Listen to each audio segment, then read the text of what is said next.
Bonjour et bienvenue sur Milan TV, l'émission qui vous permet d'explorer et d'éclairer les clés d'une communication réussie avec une vision positive. Et aujourd'hui, on va parler prise de parole en public et j'ai la joie d'accueillir Véronique Leroy. Bonjour Véronique. Bonjour Mylène, c'est une joie partagée.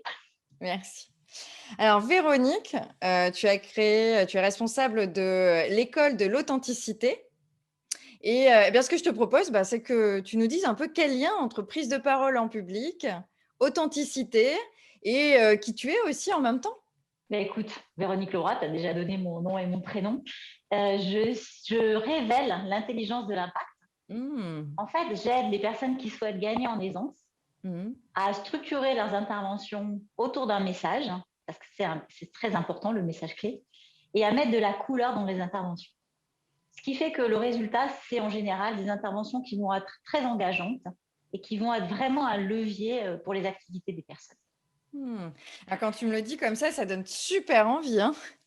Mais c'est vrai que quand on en parle et autour de nous, souvent, on a peur quand même de prendre la parole, en public. Alors que ce soit pour demander une augmentation, dans une réunion, sans parler tout de suite de conférence, mais ça fait quand même peur. Ça vient d'où cette peur?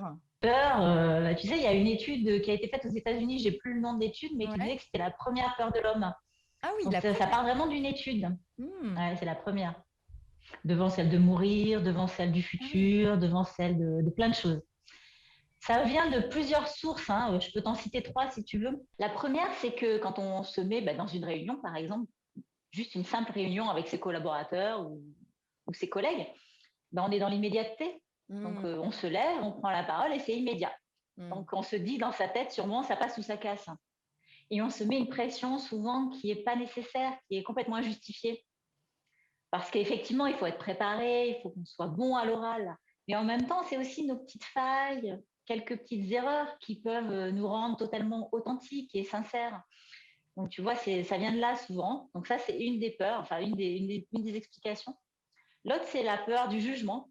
On a envie de très bien faire. Et puis, le regard de l'autre, hein, quand on prend la parole, c'est l'image de soi. Mmh. Donc, c'est aussi le regard de l'autre, le jugement. Donc, quand on n'a pas trop travaillé ça personnellement, ça peut nous créer une énorme peur. Et puis, la troisième, je peux te dire que ce serait souvent, ça fait l'écho à des choses qui se sont passées dans notre passé. Ah d'accord. Tu sais, des mauvaises expériences Mmh, bien sûr. qui nous ont marquées. Ces mauvaises expériences, des fois, elles nous marquent dans le corps. Et quand on revit ça, alors on ne le revit pas forcément consciemment, mais inconsciemment, on le revit. Et du coup, ça fait mal. Ça peut être les paroles d'un parent, d'un ami, ou tu sais, des fois, des maîtresses d'école qui, Ouais, c'est ça, un maladroitement. professeur. Et ça arrive souvent. J'avais, moi, eu un dirigeant, c'était son papa qui lui avait dit quelque chose un jour. C'est un dirigeant qui avait un réseau, une franchise, tu vois, donc c'était quelqu'un qui avait vraiment créé un énorme business et devant plus de 3 personnes, il était paralysé. Et quand on a travaillé, c'était un mot de son père, en fait, qui avait créé ça. Donc Mmh. voilà, on a enlevé ça et après, ça marchait bien. Justement, c'est ce que j'allais te dire pour toutes les personnes qui nous écoutent. Alors, quelle serait pour toi, déjà la bonne nouvelle, c'est que j'ai le sentiment que tu es en train de nous dire que ça peut s'apprendre, que ça peut se travailler et qu'on a tous la possibilité de développer cette compétence. Oui, alors on part pas tous du même niveau, donc on Exactement. n'arrivera pas forcément tous au même, mais chacun avec son bagage et avec le travail qu'on va faire, parce qu'il y a aussi du travail, on va pouvoir progresser. Ouais. Moi, j'ai eu des gens très bons à la base et qui sont devenus excellents, et puis d'autres qui étaient, pour certains même, on pourrait dire mauvais, quoi, au départ, parce que bloqués, parce qu'aucune expression, on aurait dit des robots qui parlaient, tu sais, il n'y avait rien qui se passait, quoi. Et en travaillant, effectivement, dans le travail qu'ils ont pu faire, oui, ça a fonctionné. Et du coup, j'ai le sentiment que est-ce que tu peux nous dire, pourquoi l'école de l'authenticité? Alors, pourquoi ce mot authenticité? Parce que quand tu parles de façon authentique, eh bien, tu touches les gens. Mmh. Et en fait, quand tu veux faire passer à l'action quelqu'un, quand on prend la parole en public, on a un objectif. Mmh. On veut que la personne fasse quelque chose. Tu vois, sinon, aujourd'hui, Mylène, tu as un objectif dans cette interview. Tu veux sûrement, j'imagine, servir ta communauté avec des trucs et des astuces utiles. Mmh. Ça peut être ça ton Exactement. objectif, j'en sais rien, on n'en a pas discuté, mais ça peut être ça. Donc, quand on prend la parole ou quand on se donne du temps comme ça, on a un objectif. Sinon, on va prendre un café avec une copine et on discute de tout et de rien, mais c'est pas du tout la même chose, tu vois. Donc, on a un objectif et au service de cet objectif, on va mettre en œuvre certaines choses. Et l'authenticité va te permettre vraiment de toucher les gens. Et à partir du moment où tu les as touchés, tu vas pouvoir déclencher plus facilement leur engagement. L'authenticité, le sens en fait finalement et l'émotion que l'on va mettre va être au service de notre prise de parole. Alors, comme tu le dis, moi mon intention c'est de donner des clés, donc sans dévoiler, peut-être tout, mais en tout cas, aujourd'hui, qu'est-ce que tu pourrais dire à des personnes qui ont envie de prendre la parole, mais qui savent pas comment s'y prendre? Bah, écoute, déjà, il faut qu'ils se posent les bonnes questions. Mmh. Déjà, à qui tu parles? Chaque public est différent et surtout, ils ont des attentes différentes. Donc, toi, tu peux avoir même un même discours, sauf que si tu l'orientes toujours de la même façon, ça ne va pas passer. Mmh. Si tu t'adresses, par exemple, toi, dans ta communauté, dans le monde digital, tu as plusieurs communautés, toi, Mylène. Donc, il y a par exemple le monde du digital. Tu vas faire un discours sur LinkedIn dans le monde du digital, tu vas l'orienter d'une certaine façon Mmh. parce qu'ils ont certaines attentes. Si tu parles à des coachs qui sont tes confrères dans un autre domaine et que tu parles de LinkedIn, tu ne vas pas parler de la même façon, tu ne vas pas leur dire les mêmes choses. Donc, il faut toujours se demander à qui je parle pour aller trouver leurs besoins, ce qu'ils ont besoin d'entendre et en quoi tu vas pouvoir les faire progresser eux et les autres, ce sera différent. Et à partir de là, bah, tu vas orienter ton discours de façon différente. Mmh, merci, oui, Ensuite, oui. on a parlé du message, Mmh. tu vois, le message que tu veux passer. Bon, ça, c'est le fil rouge. Hein, et ça, parfois, c'est dur à trouver. On a toujours l'impression que c'est simple un message, mais finalement, quand tu creuses, c'est pas si simple que ça. Donc, il faut toujours se demander un petit peu ce qu'on a envie que les gens retiennent de ce qu'on a dit. C'est comme une grande déclaration à son public, un message. Et en même Voilà. temps, c'est vrai que quand on regarde les prises de parole, même les petites prises de parole finalement, parce que quand on est en réunion et qu'on présente un PowerPoint ou quand on va voir un client pour lui présenter une offre, on est aussi dans une prise de parole, et se poser ces questions, finalement un peu du pourquoi, du sens et de qu'est-ce que je veux, transmettre. Mais ce que j'entends aussi, c'est qu'il y a quand même un chemin de soi à l'autre en fait, dans la prise de parole. Oui, oui, parce que la prise de parole, c'est de la communication, donc on se connecte. Hein. Mmh. Si on met un mur entre nous, bon, bah, il ne va rien se passer. Donc, il faut vraiment se connecter. Et en se connectant, on va parler d'émotions. Bah, c'est là où l'authenticité prend tout son sens, en fait. C'est l'intention qu'on a au fond. Tu le dis très bien, c'est le pourquoi et le sens qui vont faire qu'à un moment donné, on va intégrer ce qu'on a dans sa tête, tu vois.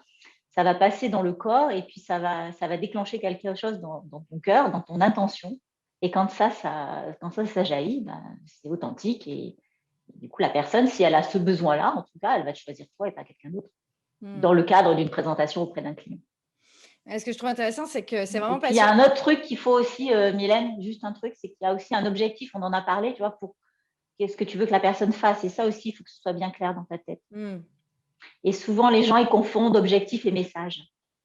C'est quoi la différence d'ailleurs? Tiens, d'objectif et message? Bah, ton objectif aujourd'hui, par exemple, c'est de donner des clés à ta communauté, Mmh. de partager ce moment-là avec ta communauté. Le message, ce serait peut-être, comme tu l'as tout à l'heure dit, que la bonne nouvelle, c'est que c'est possible pour tout le monde de le faire. Tu vois, c'est pas pareil. D'accord, merci. Non, mais c'est intéressant effectivement de mettre, des mots dessus et puis au-delà de ça, ce que j'entends aussi, c'est que, c'est global finalement d'une prise de parole.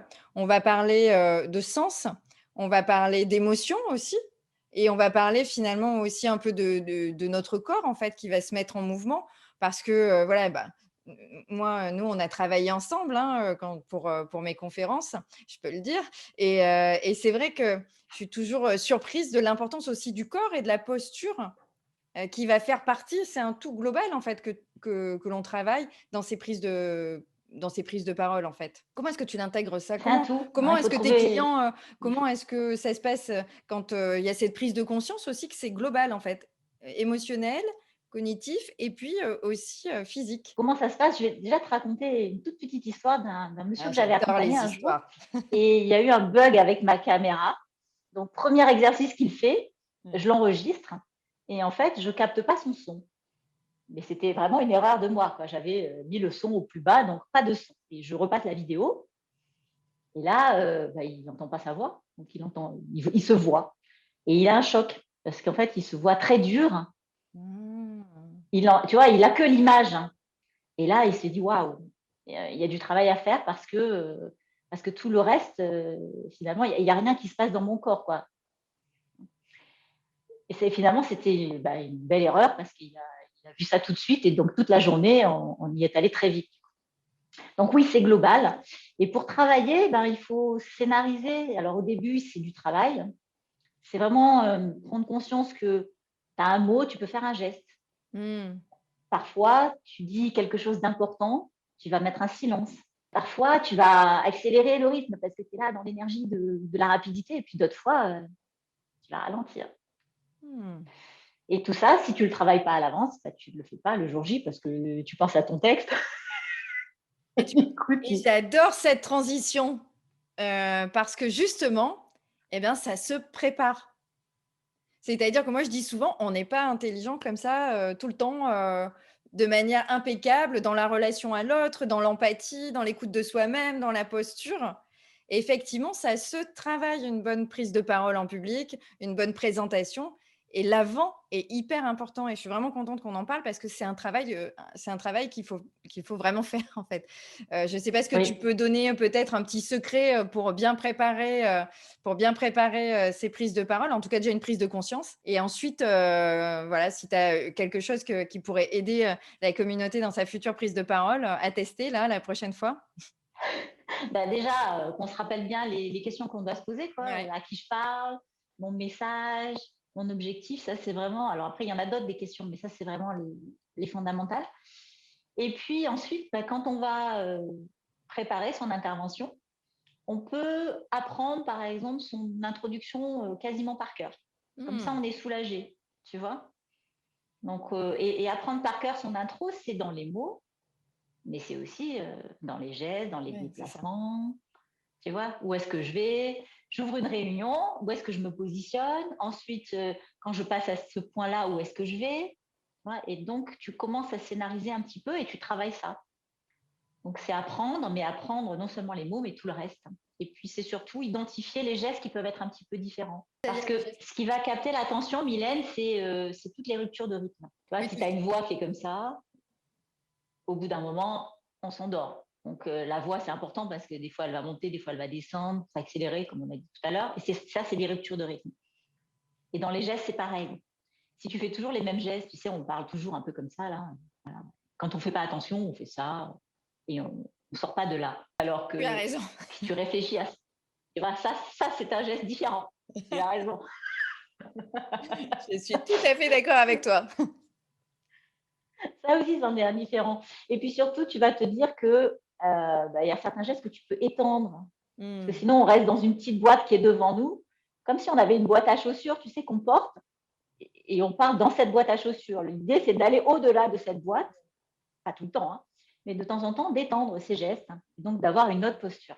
Ouais, c'est vrai que ma petite astuce, si je peux la donner, c'est vraiment avant une conférence ou une prise de parole, c'est la respiration. Je me concentre beaucoup sur la respiration parce que sur l'énergie, sur les mouvements, sur, le débit de parole, je l'ai travaillé et voilà, mais c'est vrai que la respiration qui est souvent, bah, quand on se lance au tout départ, on peut avoir un petit côté apnée, parce qu'on se lance et que c'est comme ça et que l'émotionnel prend le dessus et je me suis rendu compte que la respiration avant, l'entraînement, avec, des exercices, soit de méditation ou de cohérence cardiaque, ça permet vraiment de poser aussi et de se poser et de se sentir bien dans le moment et du coup aussi de se connecter, parce que ça c'est la deuxième étape, c'est vraiment de se connecter avec les personnes qui sont là, au service du message, quoi. Mm, On arrive, exactement. à la fin de cette interview, Véronique, j'ai envie de te laisser le mot de la fin et quel serait pour toi le mot de la fin justement sur, cette thématique de la prise de parole et de la communication? Bah, ce qu'il faut se rendre compte, c'est qu'on est tous des êtres uniques et ça, on le sait, hein, dans la tête, on le sait.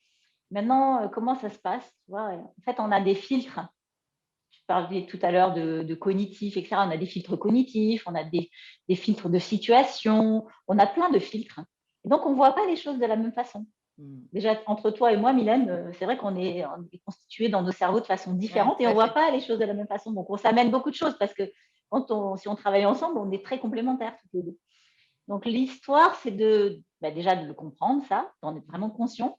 Et ensuite, bah, d'acquérir les techniques qui vont faire qu'on va intégrer dans nos prises de parole tous ces filtres pour aller capter, tout le monde, en fait, et Mmh. parler un peu un langage universel qui va Ouais. unir, tu vois, les gens et les engager.